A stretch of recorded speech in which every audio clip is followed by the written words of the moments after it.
केडियानॉमिक्स के फाउंडर सुशील केडिया जुड़े हैं, उनसे समझते हैं कि इस उठापटक वाले बाजार में उनकी क्या रणनीति है।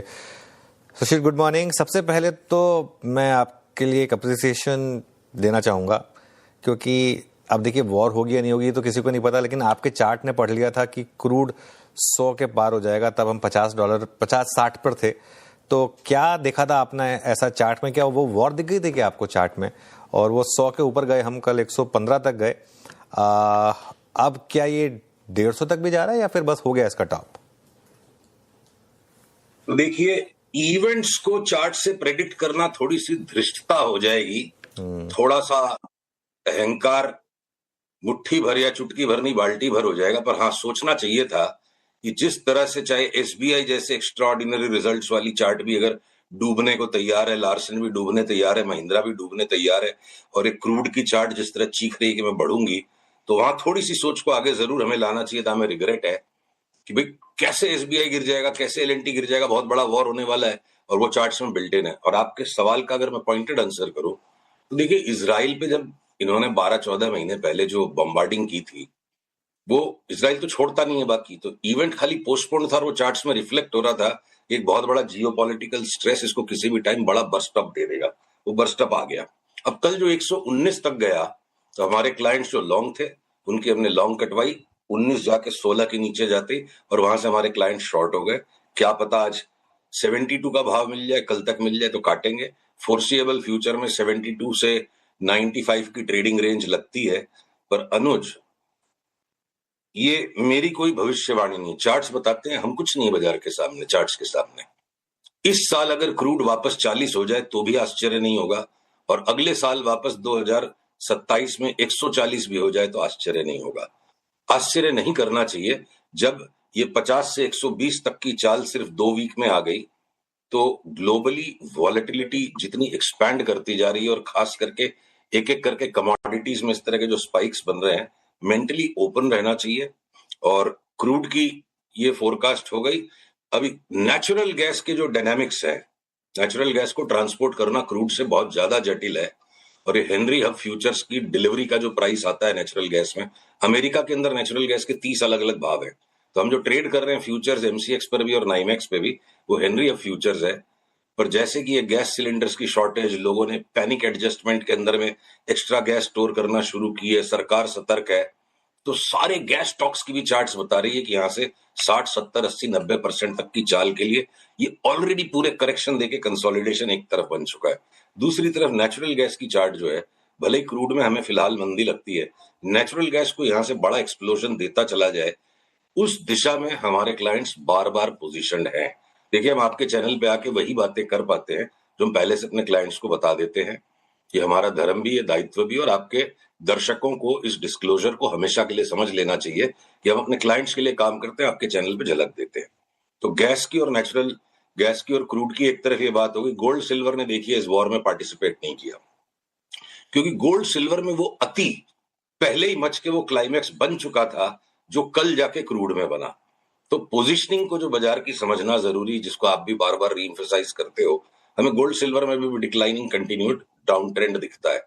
और ये डॉलर इंडेक्स ने एक बड़ा स्पाइक जो नीचे से भी ऊपर दिया, थोड़ी सी इसकी कूलिंग ऑफ होगी तो 2026 की बड़ी स्टोरी हो सकती है कि डॉलर इंडेक्स बहुत जोर बढ़ जाए।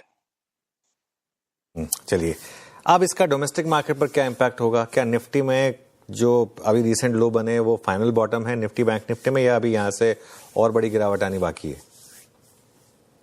देखिए, कल के जो लो बने हैं, अगर पीसीआर मेरे स्क्रीन को शेयर कर पाए तो जरा दिखाएं इस चार्ट को। ये आवरली चार्ट जो निफ्टी की है, ये कल से जो लो बना है, इसके अंदर में वो इंटरनल पैटर्न्स नहीं है आवरली चार्ट में कि यहां से एक सस्टेनेबल अपमूव शुरू हो चुकी है। क्या पता ये जो रेजिस्टेंस 24,400 के आसपास है, एक बार उसको पार न करके कल के भी लो के थोड़ा और नीचे जाए निफ्टी अगले 2-3 दिन में, 4 दिन में, और उसके बाद ये एक बहुत बड़ी सस्टेन मूव बनाए। 27-28 हजार की मूव कोई बहुत बड़ी चीज नहीं बची अनुज। जब आप 24,000 के बेस पर 28,000 की बात करते हो तो 4,000 पॉइंट्स, यानी कि सिर्फ 16% की चाल है। अब ये बैंक निफ्टी की भी आप चार्ट को देखो कि कल के लो से थोड़ा सा और नीचे चले जाए, 55,000 का सॉलिड सपोर्ट है, और एक बार 55,000 जाने के पहले 57,800 के ऊपर बैंक निफ्टी न जाए तो ये 55,000 से वापस 62,000 की जो बैंक निफ्टी की चार्ट के ऊपर हमने प्रेडिक्शन बार बार शेयर की हुई है। बैंक्स अंडर परफॉर्म करेंगे और खास करके पीएसयू बैंक्स में डाउन ट्रेंड बरकरार रहेगा और निफ्टी को कुछ और ही स्टॉक्स ऊपर लेके जाएंगे। तो ये जो बात आपने कही कि निफ्टी को कुछ और ही स्टॉक्स ऊपर लेके जाएंगे, तो जरा उनका भी उल्लेख कीजिए सुशील जी। कौन लेके जाएगा? स्वागत आप भगत कौन करेगा ये? देखिए, दो बातें हैं। एक जो हमारे यहाँ पे जेनरेटेड रिसर्च कॉल है, जो हमारे क्लाइंट्स के साथ डिस्कस हो चुका है, हम उसी को एम्फसाइज करेंगे। बाकी आपके कोई भी जो आप ओपिनियंस किसी चीज पर ऑन द स्पॉट पूछोगे तो एक जनरल टेंडेंसी की कौन से स्टॉक्स घटने की जगह नहीं लगती है।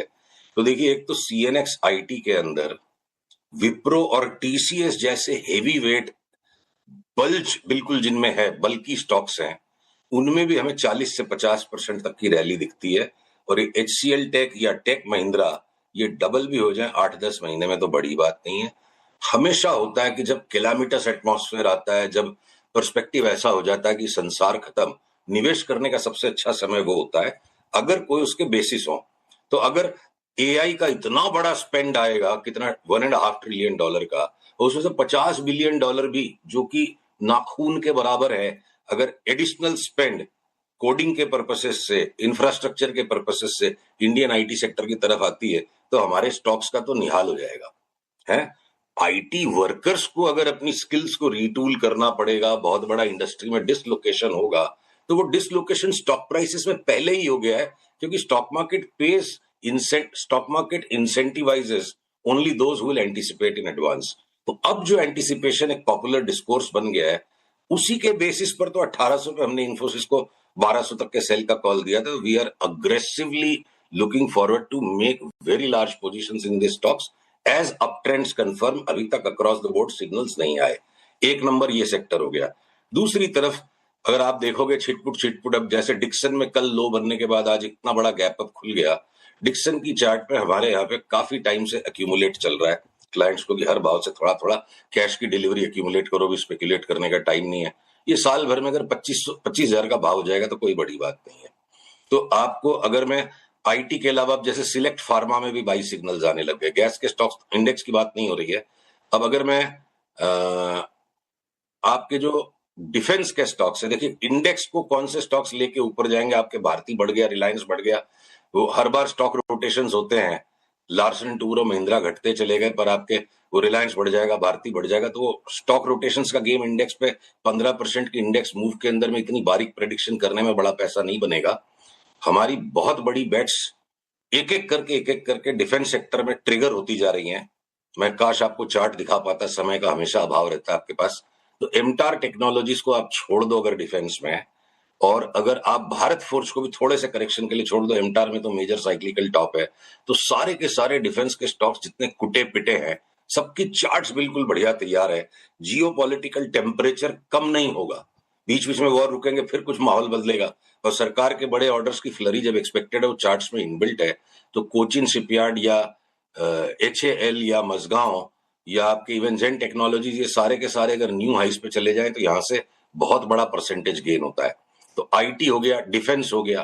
अब आपके क्रूड ऑयल को लेकर के अब जो कोहराम मच रहा है, और अब सरकार ने अपना हाथ स्पष्ट किया कि हम प्राइसेस बढ़ाने वाले नहीं है। HPCL BPCL में जो हम साइक्लिकल टॉप की बात 1 महीने पहले से कर रहे हैं, 1.5 महीने पहले से, वो HPVP का डाउन ट्रेंड सस्टेन करेगा। पर वहीं आप कोचिन शिपयार्ड और कोचिन रिफाइनरीज और MRPL स्टैंड अलोन रिफाइनरीज, उनकी चार्ट्स भी बिल्कुल स्ट्रांग है और इन्वेस्टमेंट रैशनल भी मजबूत है कि वो GRM जो एक बार -11 हो गया, वो टेम्पररी डिसलोकेशन है 2-4 दिन का। स्टैंड अलोन रिफाइनरीज में मोटा पैसा बनेगा। अब अगर आपके पेंट्स के जो स्टॉक्स है, एक चार्ट में खास करके आपको दिखाना चाहूंगा कि जो पेंट्स के स्टॉक्स हैं, खाली कल के पैंडिमोनियम में क्रूड के नहीं, जो पेंट्स के स्टॉक्स हैं, आप ये देखो, एक बर्जर